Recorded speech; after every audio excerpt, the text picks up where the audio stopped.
एक था रौनक जैसा नाम वैसा रूप, अकल में भी उसका मुकाबला कोई नहीं कर सकता था। एक दिन उसने घर के बाहर बड़े बड़े अक्षरों में लिखा, यहाँ अकल बिकती है। उसका घर बीच बाजार में था, हर आने जाने वाला वहाँ से जरूर गुजरता था। हर कोई बोर्ड देखता हंसना और आगे बढ़ जाता। रौनक को विश्वास था कि उसकी दुकान एक दिन जरूर चलेगी। एक दिन एक अमीर महाजन का बेटा वहां से गुजरा, दुकान देखकर उससे रहा नहीं गया। उसने अंदर जाकर रौनक से पूछा, यहाँ कैसी अकल मिलती है और उसकी कीमत क्या है?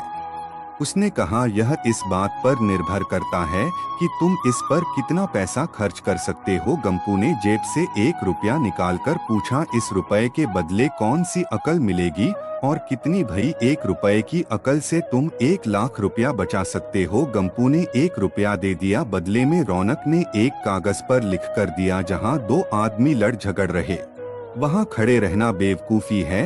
गंपू घर पहुँचा और उसने अपने पिता को कागज दिखाया। कंजूस पिता ने कागज पढ़ा तो वह गुस्से से आग बबूला हो गया। गंपू को कोसते हुए वह पहुँचा अकल की दुकान। कागज की पर्ची रौनक के सामने फेंकते हुए चिल्लाया, वह रुपया लौटा दो जो मेरे बेटे ने तुम्हें दिया था। रौनक ने कहा, ठीक है लौटा देता हूँ, लेकिन शर्त यह है कि तुम्हारा बेटा मेरी सलाह पर कभी अमल नहीं करेगा। कंजूस महाजन के वादा करने पर रौनक ने रुपया वापस कर दिया।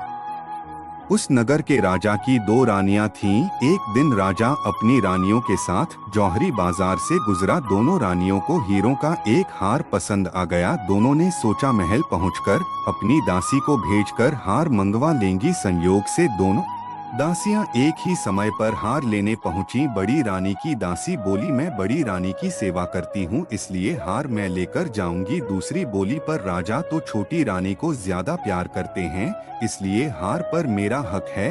गंपू उसी दुकान के पास खड़ा था। उसने दासियों को लड़ते हुए देखा। दोनों दासियों ने कहा वे अपनी रानियों से शिकायत करेंगी। जब बिना फैसले के वे दोनों जा रही थीं, तब उन्होंने गंपू को देखा। वे बोली, यहाँ जो कुछ हुआ तुम उसके गवाह रहना। दासियों ने रानी से और रानियों ने राजा से शिकायत की। राजा ने दासियों की खबर ली। दासियों ने कहा, गंपू से पूछ लो, वह वहीं पर मौजूद था। राजा ने कहा, बुलाओ गंपू को गवाही के लिए, कल ही झगड़े का निपटारा होगा। इधर गंपू हैरान, पिता परेशान। आखिर दोनों पहुँचे अकल की दुकान। माफी मांगी और मदद भी। रौनक ने कहा, मदद तो मैं कर दूं, पर अब जो मैं अकल दूंगा उसकी कीमत है 5000 रुपए। मरता क्या न करता। कंजूस पिता के कुर्ते हुए दिए 5000। रौनक ने अकल दी कि गवाही के समय गंपू पागलपन का नाटक करें और दासियों के विरुद्ध कुछ न कहे।